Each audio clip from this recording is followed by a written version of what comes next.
tuntutan 17+8 yang disuarakan masyarakat pasca demo besar akhir Agustus lalu adalah reformasi TNI.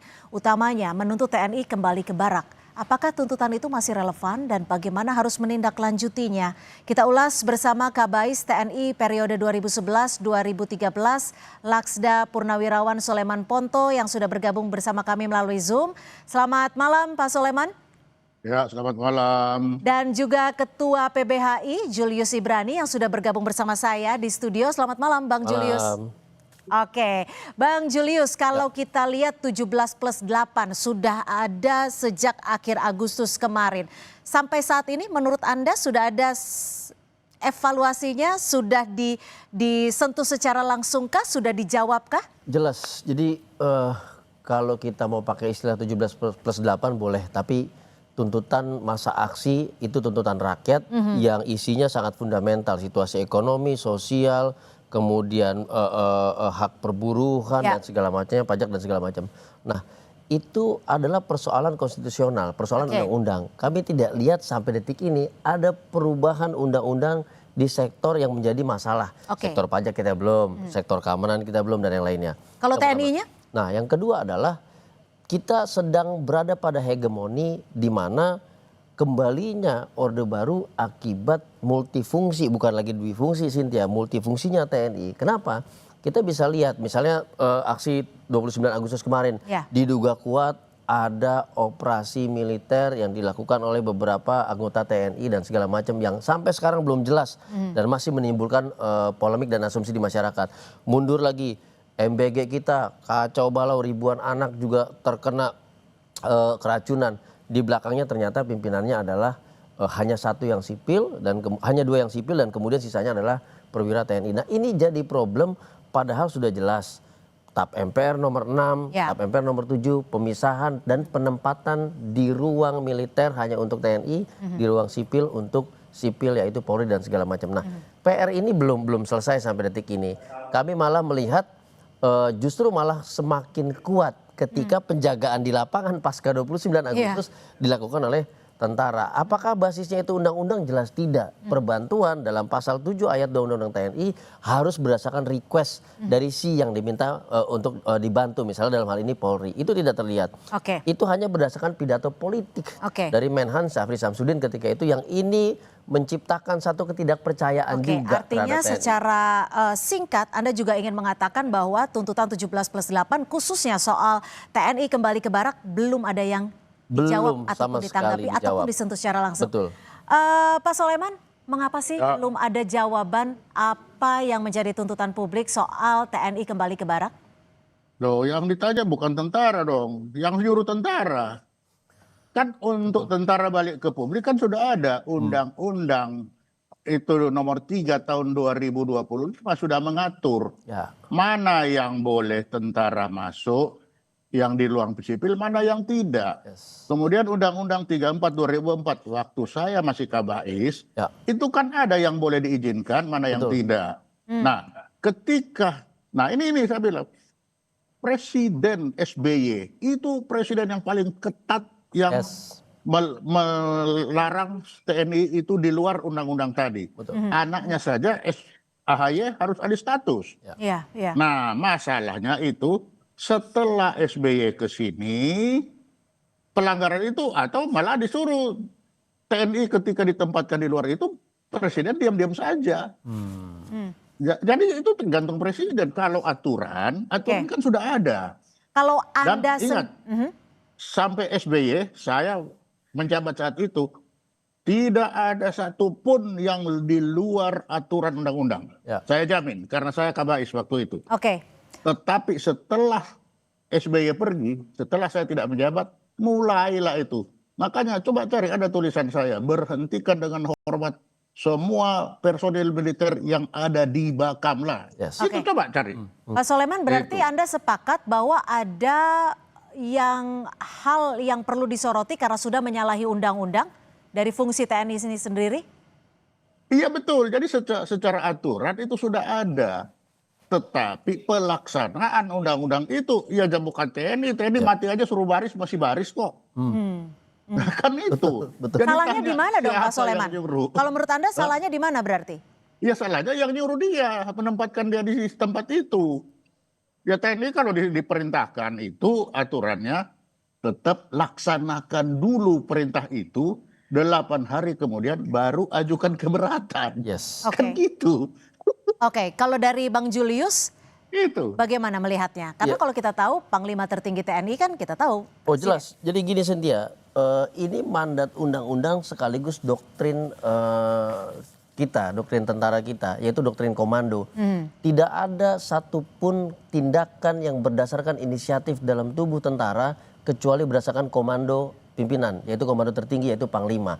Nah ini yang kami tidak lihat sejak kemarin.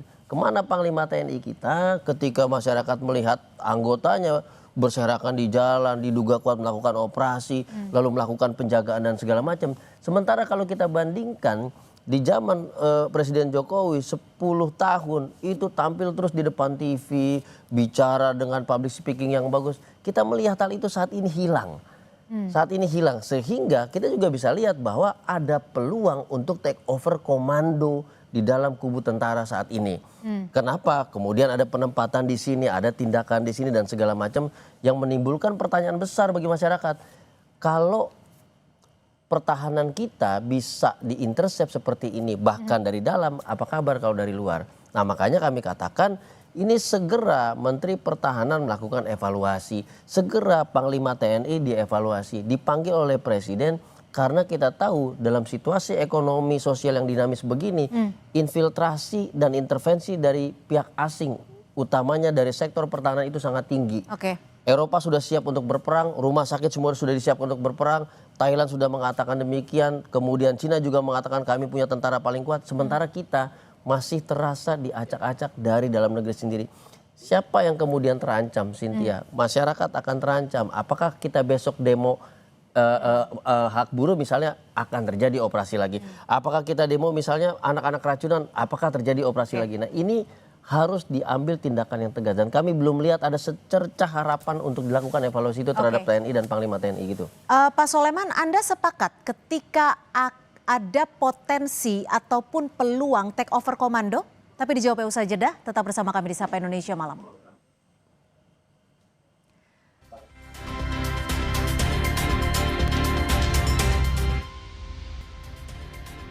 Terima kasih Anda masih bersama kami di Sapa Indonesia Malam. Lalu seberapa penting urgensi reformasi di tubuh TNI? Pak Soleman, Anda sepakat dengan Bang Julius ketika ada potensi untuk take over komando di tubuh TNI? Oh ada, nggak mungkin. Tidak semudah itu TNI itu di take over. Di take over komandonya itu tidak mungkin. Sangat tidak mungkin. Karena TNI itu sangat patuh dan taat kepada aturan dia. Jadi selama komando itu tidak diserahkan panji-panjinya, tidak diserahkan benderanya, dia tidak akan ngambil. Yang ngambil itu akan dihukum sendiri sama teman-temannya. Dan tidak mungkin kalau mengambil begitu. Yang Anda lihat saat ini fungsi TNI seperti yang kita tahu berdasarkan Undang-Undang Nomor 34 Tahun 2004 ini kan soal alat negara, alat pertahanan negara. Fungsinya masih seperti itu tidak? Betul, masih tetap aturan sudah ada kok. Tanya itu si Julius, dia sudah baca pasti. Ada jelas. Kan mau 2025, mau 2004 ada. Nah, pelaksanaannya itu kan yang masalahnya. Jadi aturannya sudah tepat, hanya saja pelaksanaannya sekarang yang menurut Anda juga melenceng. Pelaksana itu tergantung kepada yang merintah. Kalau militer itu begitu, kalau perintahnya ke kali, ke kanan, ke kiri, mau salah mau benar laksanakan dulu, 8 hari kemudian baru ajukan keberatan. Itu doktrinnya. Nah, sehingga kalau dibilang suruh kembali ke barak, ya sudah lama balik ke barak karena aturannya sudah suruh kembali. Kalau dia suruh masih ada di luar main-main sekarang, pasti ada yang perintah suruh dia keluar. Siapa yang menurut Anda pemegang perintah utamanya Ya, sehingga saat ini ya presiden lah. Perintah tertinggi kan presiden. Menurut Anda ini menyalahi aturan tidak? Kalau presiden yang perintah ya tidak salah presiden. Presiden memegang kekuasaan tertinggi. Angkatan darat, angkatan laut, angkatan udara. Kan itu bunyinya. Oke. Jadi kalau dia nyuruh, ya dia pemegang kekuasaan tertinggi lalu gimana? Ya. Jadi secara hierarki ya tidak salah karena memang presiden pemegang kekuasaan tertinggi. Gimana Bang Julius? Kalau di satu sisi ada peraturan sebenarnya yang bisa dikatakan terobrak-abrik juga. Oh ya gini Cynthia, kalau kita bicara hierarki komando itu tidak salah. Doktrinnya seperti itu, dalam doktrin komando begitu. Panglima tertinggi adalah presiden, lalu ada Panglima TNI. Tetapi yang hilang dalam diskusi kita adalah substansi. Pertanyaannya, substansi si komando itu apakah betul-betul mencerminkan fungsi? Jangan-jangan substansinya itu ilusi atas fungsi gitu loh. Kalau kita bicara TNI adalah alat pertahanan negara, penjaga kedaulatan. Pertanyaan kita, apakah adik-adik mahasiswa ini, apakah teman-teman buruh yang berdemo ini kemudian bisa menggulingkan kedaulatan padahal dia menuntut hak agar digaji dengan layak untuk makan sehari-hari, padahal dia tidak memiliki alat apapun yang bisa mengancam kekuasaan negara. Jadi penerapannya jelas salah, isi komandonya jelas salah. Substansi dari komando itu jelas menyalahi fungsi. Ini yang harus dievaluasi. Ilusi Kenapa? akan fungsi maksud Anda gimana nih? Bahasa mudahnya apa? Jadi kami mau lihat begini, kita lihat seolah-olah di tampilan kita ini terjadi kekisruhan di mana-mana, pembakaran di mana-mana segala macam. Sehingga ada alat negara yang dimandatkan untuk pemeliharaan ketertiban dan keamanan ini dinyatakan gagal. Sehingga perlu diterapkan metode pertahanan negara oleh tentara. Nah ini ilusi yang tidak boleh dilanjutkan, ilusi yang tidak boleh disampaikan kepada publik bahwa hari ini seluruh penjaga kita mulai dari penjaga SPBU, penjaga terminal bis, penjaga apa segala adalah tentara. Ini sebuah negara penjaga malam yang dihindari oleh Eropa sejak tahun 800-an. Kenapa? Karena dia bertentangan dengan supremasi sipil, dia bertentangan dengan kemerdekaan diri, dan yang paling penting adalah dia tidak bisa menjamin rasa nyaman dan aman warga negara. Nah ini yang tidak boleh terjadi. Jadi kalau kita bahasa singkatnya Bang Julius, bahasa singkatnya apa yang salah di sini dan bagaimana solusi untuk membenarkan kembali kami melihat satu, bahwa ada distraksi komando dari Panglima tertinggi baik dari TNI ataupun Presiden RI. Itu yang pertama. Sehingga menerjemahkan komando itu ke bawah jelas menyalahi fungsi. Di level yang paling teknis masyarakat melihat bahwa aparat tentara yang hadir di tengah masyarakat itu bukan untuk menjaga dan memelihara keamanan pertahanan, tetapi justru berbalik mengancam, menimbulkan ketakutan, menimbulkan rasa tidak aman di tengah masyarakat. Itu yang terjadi saat ini dan tidak boleh diteruskan, harus ada evaluasi. Itu yang ingin saya katakan Sinti. Oke, Pak Soleman, Anda sepakat bahwa ada terjadi distraksi dan bagaimana kalau menurut Anda solusinya? Ya tidak juga, ini hanya perbedaan persepsi. Menurut tentara, menurut komando itu kami sedang melaksanakan tugas. Tugasnya apa? Menegakkan kedaulatan, menjaga keutuhan wilayah, melindungi segenap bangsa. Jadi mereka merasa saya sedang melindungi segenap bangsa ini. Nah kalau yang lain melihat dari sisi yang lain, ya lihat dari kanan dan lihat kiri kan berbeda. Sudah pasti, satu mata uang, satu lihat dari kanan lihat Garuda, satu lihat dari kiri itu ada angka. Iya, jadi susah, tidak akan ketemu. Tapi bagi tentara tetap pegangannya satu. Yang terakhir tadi, kami bertugas melindungi segenap bangsa. Nah, melindungi itu dengan cara apa ya inilah. Ya kalau ada yang melihat dari cara lain, ya itu hak orang yang melihat. Tapi tugasnya begitu, ya sudah begitu. Betul, itu betul. Saya sampaikan yang ditegaskan oleh Bang Soleman itu betul gitu ya. Nah itu yang kemudian saya gambarkan sebagai sebuah ilusi. Ketika kita ingin menjaga bangsa dan negara, maka outputnya adalah apakah rakyat merasa aman atau tidak. Maka yang harus dirangkul, dan ini juga doktrin loh Bang, yang diajarkan oleh di TNI, yaitu doktrin manunggaling bersama rakyat atau membersamai rakyat, itu salah satu doktrin. Tetapi pertanyaannya apakah ketika itu masyarakat ditanya, amankah Anda ketika saya berada di sekitar Anda atau tidak? Dan saya mau nambahin satu lagi Cynthia. Hari ini ramai RUU tentang pertahanan dan keamanan siber.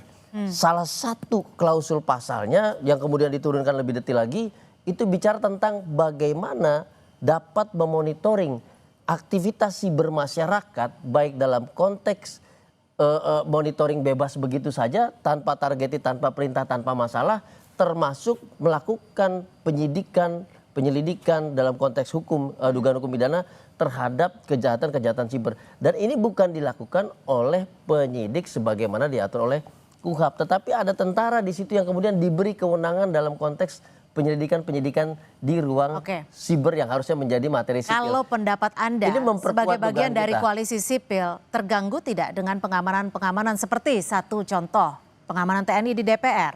Ya, itu jelas terganggu, amat sangat terganggu. Kenapa? Ketika kita ingin merasakan aman, maka yang perlu kita pertegas adalah semua yang di hadapan kita itu menggunakan seragam dan perangai yang sama. Ya. Itu satu. Yang kedua, para penjaga gedung parlemen yang diisi oleh anggota dewan yang mulia itu tidak menghadapkan dirinya, senjatanya dan ototnya ke hadapan kita. Kalau masih sama seperti itu, tidak ada yang berubah, artinya masih menganggap rakyat pencari keadilan sebagai lawan, sebagai musuh negara. Oke. Begitu, Cynthia. Pak Soleman, lalu apa yang bisa dilakukan, bentuk konkret yang bisa dilakukan agar TNI ini bisa kembali ke fungsinya sebagai alat pertahanan negara sesuai peraturan? Aturannya kan sudah ada, sudah pas itu aturan. Ya.